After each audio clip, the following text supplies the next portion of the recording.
নাম হচ্ছে বিদ্যাসাগর সংঘ।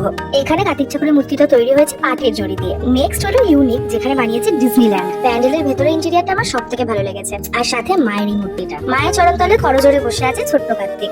এরপর রাস্তায় অনেক সাহেব কার্তিক, জামাই কার্তিক দেখে আমরা চলে এলাম ঘোষেশ্বর তলায়। এই প্যান্ডেলটা বেসিক্যালি যামিনী রায় থিমের উপরে হয়েছিল, বাট ভেতরে ইন্টেরিয়রটা খুব সুন্দর, তাই কার্তিক ঠাকুরের চোখটাও করা হয়েছে টানা টানা। এরপর আমরা চলে গেলাম পানুহাটে দুটো বিখ্যাত প্যান্ডেল দেখতে। প্রথমটা হচ্ছে নিউ অপঞ্জন, যেটা আমার ভীষণ ওকে ওকে লেগেছে। ইয়ং স্টাফটাও আমার খুব একটা ভালো লাগেনি, মানে ফিনিশিংটা তখন বেস্ট ফেস বা সোয়াগ বল। পানুহাটি আরেকটা ঠাকুর দেখতে, সেখানেও করেছে একটা ডিজনিল্যান্ড, সেটা ছোটাবে। ঝঙ্কার ক্লাবে এরকম থাকাও করে, আবার খুব সুন্দর করে প্যান্ডেলও করে। এদের যে ইন্টেরিয়রটা দেখছো, এটা পুরোটাই স্টিলের থালা, চামচ, বাটি এইসব দিয়ে বানানো, খুব ভালো কনসেপ্ট। তারপরে চলে গেলাম জনকল্যাণে, যেখানে করেছে রাম মন্দির। ঠাকুরের মূর্তিটা করা হয়েছে রাম বারবার। সব থেকে লাইট শোটা দেখে গায়ে কাটা দিতে বাধ্য।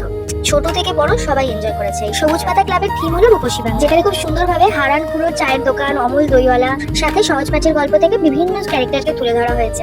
খুব সাধারণ গ্রাম্য চরিত্র, তাদের জীবনযাপন ফুটিয়ে তুলেছে এই ক্লাবটা। এখানকার কার্তিক ঠাকুরের মধ্যে বিশেষ আড়ম্বর নেই, ভীষণ সিম্পল অ্যান্ড কিউট। তারপরে চলে গেলাম স্টার গ্রুপের ঠাকুর দেখতে, যাদের থিম হচ্ছে বাঁশ ফুলের কৃষ্ণ সাজে। এটাও খুবই ভালো করেছে। আর লাস্টলি আমাদের পাড়ার নবকল্যাণ সংঘর কথা না বললেই নয়। এখানে নেচারকে খুব সুন্দরভাবে পোর্ট্রে করা হয়েছে।